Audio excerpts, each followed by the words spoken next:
Welcome to my YouTube channel GS classes. Friend, यहाँ पर हम भारत निर्वाचन आयोग यानी इलेक्शन कमीशन ऑफ इंडिया के बारे में पढ़ेंगे, जो कि एक कॉन्स्टिट्यूशनल बॉडी यानी संवैधानिक निकाय है। इसे संविधान के भाग 15 व अनुच्छेद 324 में बताया गया है। भारत निर्वाचन आयोग एक अस्थायी व स्वतंत्र निकाय है। यह मुख्य रूप से 4 क्षेत्रों का चुनाव कराता है।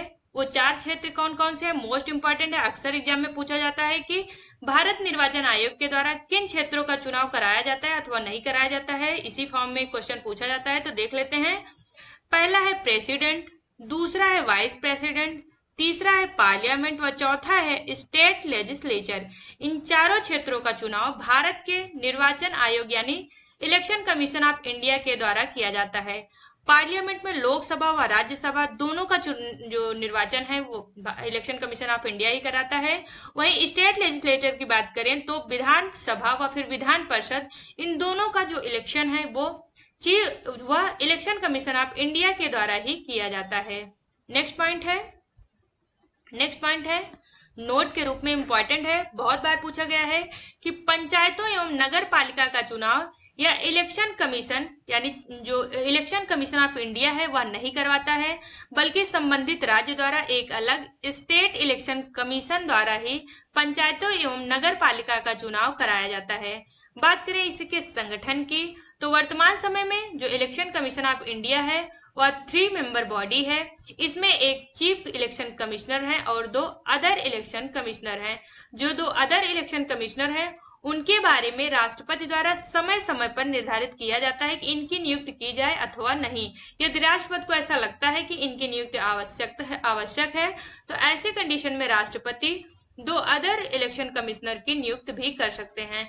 बात करें मूल रूप से, तो मूल रूप से इसमें यह सिंगल मेंबर बॉडी थी, यानी 1950 से लेकर 15 अक्टूबर 1989 तक यह सिंगल मेंबर बॉडी थी। बाद में 16 अक्टूबर 89 से लेकर जनवरी 1990 तक यह 3 मेंबर बॉडी बन गई। बाद में इसके बाद चलकर 1990 से 1993 तक फिर इसे सिंगल मेंबर बॉडी के रूप में स्थापित किया गया था, लेकिन लास्ट टाइम अक्टूबर 1993 से लेकर आज तक यह 3 मेंबर बॉडी है। 3 मेंबर में इसमें एक चीफ इलेक्शन कमिश्नर है और 2 अदर इलेक्शन कमिश्नर के रूप में कार्यरत हैं।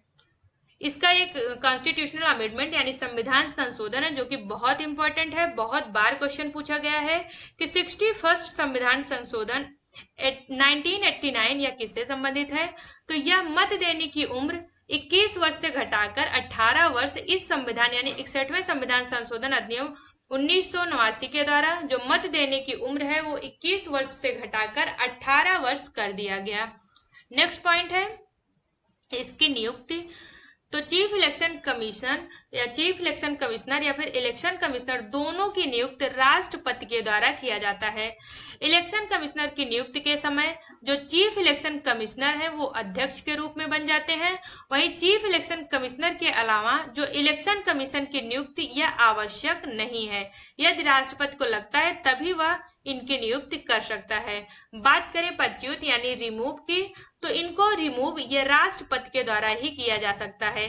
जो चीफ इलेक्शन कमिश्नर है उन्हें जैसे सुप्रीम कोर्ट के जज को रिमूव किया जाता है उसी के आधार पर या उन्हीं की तरह चीफ इलेक्शन कमिश्नर को भी हटाया जा सकता है। यानी बोथ हाउस ऑफ पार्लियामेंट में स्पेशल मेजोरिटी के साथ इनको बिल पास करना होता है। कहां पर? जो लोकसभा व राज्यसभा है दोनों जगहों पर स्पेशल मेजोरिटी के साथ इनको बिल पास करने के बाद ये राष्ट्रपति इनको रिमूव कर सकता है। राष्ट्रपति के द्वारा ये रिमूव किया जा सकते हैं, ये रिमूव किए जा सकते हैं।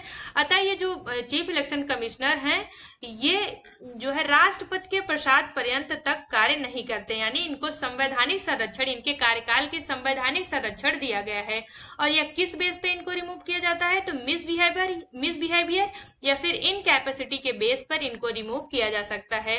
नोट के रूप में इंपॉर्टेंट पॉइंट है, इसको देख लेते हैं कि इनको सर्विस यानी कार्यकाल के दौरान इनके जो वेतन भत्ते हैं उनको कम नहीं किया जा सकता है, क्योंकि जो इनके वेतन भत्ते हैं वो भारत की संचित निधि से दिया जा सकता है, भारत की संचित निधि से दिया जा सकता है। अतः कार्यकाल के दौरान उन्हें उनके वेतन भत्तों में किसी भी प्रकार की कटौती नहीं की जा सकती है। यानी जो इलेक्शन कमीशन ऑफ इंडिया है या इलेक्शन कमिश्नर है, उनको जो वेतन भत्ते से संबंधित संरक्षण है उसे दिया गया है।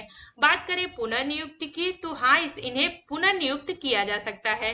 कार्यकाल मोस्ट इंपॉर्टेंट है। कार्यकाल जो चीफ इलेक्शन कमिश्नर व फिर इलेक्शन कमिश्नर है, इनका कार्यकाल 6 वर्ष या 65 वर्ष जो भी पहले हो वह है।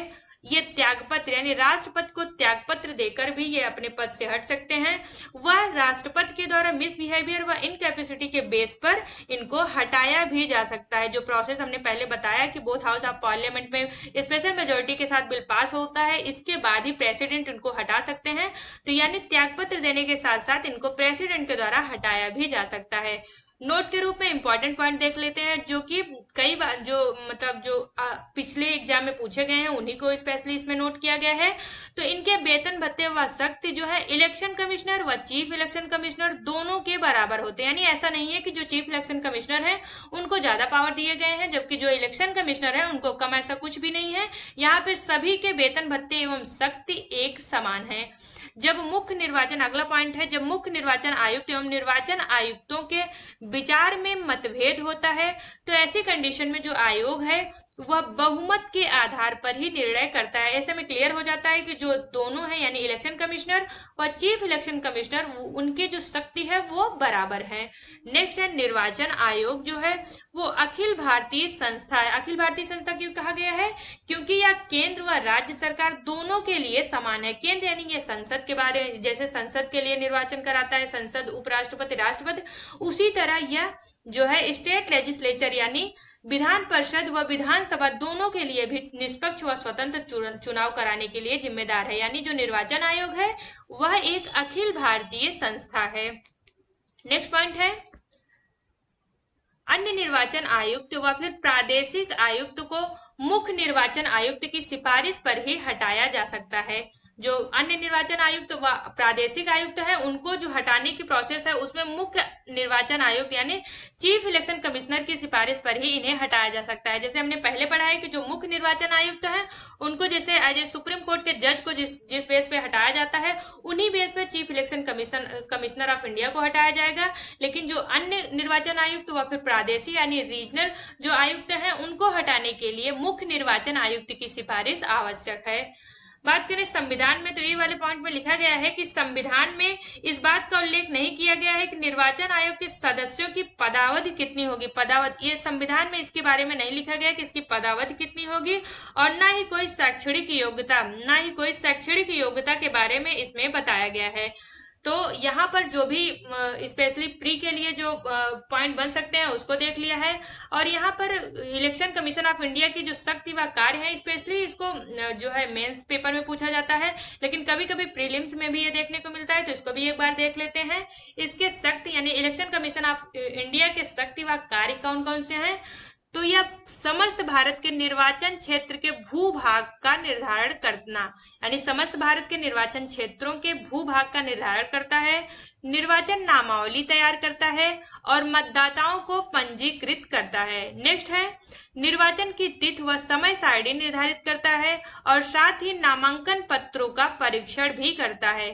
अगला पॉइंट है यह यानी चीफ इलेक्शन कमीशन जो होता है इलेक्शन कमीशन ऑफ जो इंडिया है वह राजनीतिक दलों को मान्यता प्रदान करता है। साथ ही साथ चुनाव चिन्ह विवाद के समय यह न्यायालय की तरह कार्य भी करता है। यानी वहां पर यह यहाँ पर जो जब चुनाव चिन्ह में विवाद की स्थिति आ जाती है तो ऐसी कंडीशन में यह न्यायपालिका की तरह भी काम करता है। नेक्स्ट है निर्वाचन व्यवस्था से संबंधित विवाद की जांच के लिए यह अधिकारी की नियुक्ति भी करता है। अगला पॉइंट है संसद सदस्यों की अयोग्यता या फिर निर्हरता से संबंधित मामलों पर राष्ट्रपति को सलाह देता है। यानी जब संसद सदस्यों की अयोग्यता से संबंधित जो सलाह होते हैं वह राष्ट्रपति को देता है। वही विधानमंडल के सदस्यों की निर्हरता से संबंधित सलाह यह संबंधित राज्य के राज्यपाल को देता है। तो यहाँ पर हम शक्तियां व कार्य जो इलेक्शन कमीशन ऑफ इंडिया है उनको देख लिए हैं।